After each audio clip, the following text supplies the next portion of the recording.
ଜଳସମ୍ପଦ ବିଭାଗ ଓଡ଼ିଶା ପକ୍ଷରୁ ପୋଟିରୁ କେନାଲ ଡିଭିଜନ MV79 ଠାରେ ବିଭାଜନ ସ୍ତରୀୟ ପାଣି ପଞ୍ଚାୟତ ପକ୍ଷ ପାଳନ 2026 ଉତ୍ସାହପୂର୍ଣ୍ଣ ପରିବେଶରେ ଅନୁଷ୍ଠିତ ହୋଇଯାଇଛି।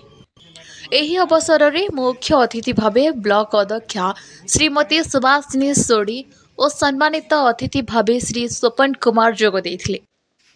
ଏହାସହ ପୂର୍ବତନ ବିଧାୟକ ମୁକୁନ୍ଦ ସୋଢ଼ି, କାଲିମେଳା ଜୋନ୍ 1 ଜିଲ୍ଲା ପରିଷଦ ସଭ୍ୟା ଅପର୍ଣ୍ଣା ମଣ୍ଡଳ ଆଦି ମଞ୍ଚାସୀନ ହୋଇଥିଲେ। କାର୍ଯ୍ୟକ୍ରମରେ ଶ୍ରୀ ବୀରେନ୍ଦ୍ର କୁମାର ଧାରୁଆ, ମୁଖ୍ୟମନ୍ତ୍ରୀ ଶ୍ରୀ ମୋହନ ଚରଣ ମାଝୀଙ୍କ କାର୍ଯ୍ୟାଳୟରୁ ପ୍ରେରିତ ସନ୍ଦେଶ ପାଠ କରିଥିଲେ।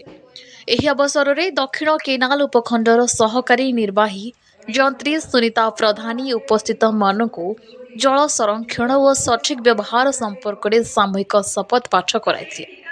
ପୋଟିରୁ ଜଳସେଚନ ପ୍ରକଳ୍ପର ଅଧୀକ୍ଷଣ ଯନ୍ତ୍ରୀ ଶ୍ରୀ ସୋନୁ ସାହୁଙ୍କ ସଭାପତିତ୍ୱରେ ଆୟୋଜିତ ଏହି କାର୍ଯ୍ୟକ୍ରମର ଆରମ୍ଭରେ କାର୍ଯ୍ୟାଳୟ ସମ୍ମିଳନୀ କକ୍ଷରେ ବିଭିନ୍ନ ସ୍କୁଲର ଛାତ୍ରଛାତ୍ରୀମାନଙ୍କ ଦ୍ୱାରା ପ୍ରସ୍ତୁତ ଜଳ ସଂରକ୍ଷଣ ଭିତ୍ତିକ ମଡେଲ ପ୍ରଦର୍ଶନୀ ଆୟୋଜିତ ହୋଇଥିଲା।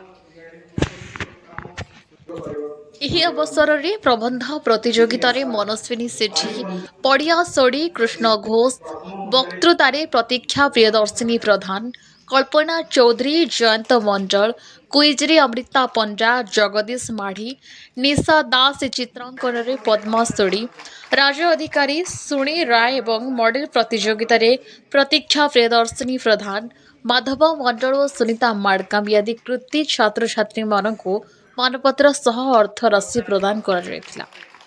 ଏହାସହ ଆଜିଠାରୁ ଜିଲ୍ଲାରେ ପାଣି ପଞ୍ଚାୟତ ସଚେତନତା ରଥ ପ୍ରତ୍ୟେକ ଗ୍ରାମକୁ ଯାଇ ଜଳ ସଂରକ୍ଷଣ ସନ୍ଦେଶ ପ୍ରଚାର କରିବ। ପୋଟେରୁ କେନାଲ ବିଭାଜନ MV79 ତରଫରୁ ପାଣି ପଞ୍ଚାୟତ ପାକ୍ଷ 2026 ଅନୁଷ୍ଠିତ ହୋଇଛି। ଚାଷୀମାନେ ବହୁତ ସଂଖ୍ୟାରେ ଏଠି ଯୋଗଦାନ ଦେଇଥିଲେ। ଆମେ ସବୁ ତାଙ୍କ ସହ ଆଲୋଚନା କଲୁ। ତାଙ୍କର ଆମର ଭିତରେ ତାଳମେଳର ଯେଉଁ କିଛି ଲୁପୋଲ ଥିଲା, ତାଙ୍କର ବିଭିନ୍ନ ସମସ୍ୟା ଏ ନେଇ ବହୁତ ଡିସ୍କସନ୍ ହେଲା।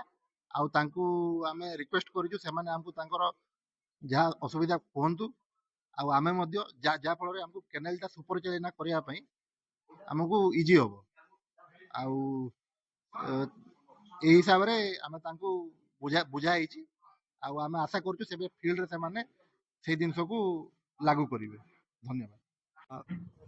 ଆଜି ଆମର ପାଣି ପଞ୍ଚାୟତ ପକ୍ଷ ଦିବସ 2026 ପାଳନ କରାଗଲା, ଯେଉଁଥିରେ ଆମର ମୁଖ୍ୟ ଅତିଥି ଭାବେ ବ୍ଲକ ଅଧ୍ୟକ୍ଷା ଆସିଥିଲେ ଏବଂ ପୂର୍ବତନ ବିଧାୟକ ଆସିଥିଲେ ଏବଂ ଜିଲ୍ଲା ଆମର MLAଙ୍କର ପ୍ରତିନିଧିତ୍ୱ କରିବା ପାଇଁ ତାଙ୍କର ଆସିଥିଲେ। ଆଜି ଆମର ମୁଖ୍ୟ ମାନେ ଉଦ୍ଦେଶ୍ୟ ଥିଲା ଯେ ଚାଷୀମାନଙ୍କ ଭିତରେ ସଚେତନତା ବୃଦ୍ଧି କରିବ। ଚାଷୀମାନେ ତାଙ୍କ ନିଜ ଭିତରେ କିପରି ସେମାନେ ସମନ୍ୱୟ ରକ୍ଷା କରି ତଳମୁଣ୍ଡର ଚାଷୀ ଯେଉଁ ଅଛି ସେ ପାଣି ପାଇପାରିବ ଏବଂ ତାର ଅର୍ଥନୈତିକ ବୃଦ୍ଧି କିପରି ହୋଇପାରିବ, ଏହା ଆମର ମୁଖ୍ୟ ଉଦ୍ଦେଶ୍ୟ ଥିଲା। ଏବଂ ଚାଷୀମାନଙ୍କର ଯେଉଁ ସମସ୍ୟା ଆମେ ତାହା ଶୁଣିବା ପାଇଁ ଏଠାରେ ଉପସ୍ଥିତ ରହିଥିଲୁ। ଚାଷୀମାନଙ୍କର ଯେଉଁ ସମସ୍ୟା ବି ଅଛି ତାହା ଆମେ ଜାଣିପାରିଲୁ ଏବଂ ତାହାକୁ ଯଥାଶୀଘ୍ର ସମାଧାନ କରିବା ପାଇଁ ଆମେ ଚେଷ୍ଟା ଏବଂ ପ୍ରୟାସ କରୁଛୁ। ଯେପରିକି କହିଲେ କି ଆମର ମେନ୍ କେନାଲ ଯେଉଁଠି ଗମ୍ପାଗୁଣ୍ଡା ମେନ୍ କେନାଲରେ ପାଣି କ୍ଷୟ ହେଉଛି ଏବଂ ସେହି ଗମ୍ପାଗୁଣ୍ଡା ମେନ୍ କେନାଲରେ ଯଥାଶୀଘ୍ର 2-3 ବର୍ଷ ମଧ୍ୟରେ ଆମେ ଲାଇନିଂ ପ୍ରପୋଜାଲ ମଧ୍ୟ ରଖିଛୁ, ଯାହା ଯଥାଶୀଘ୍ର ଟେଣ୍ଡର ହେଇକି ପ୍ରୋସେସ୍ ହେଇଯିବ ଏବଂ ଆମେ ଆଶା ରଖିଛୁ ଯଥାଶୀଘ୍ର ଚାଷୀମାନଙ୍କର ଯେଉଁ ଅସୁବିଧା ଅଛି ତାକୁ ଦୂର କରିପାରିବୁ। ଧନ୍ୟବାଦ।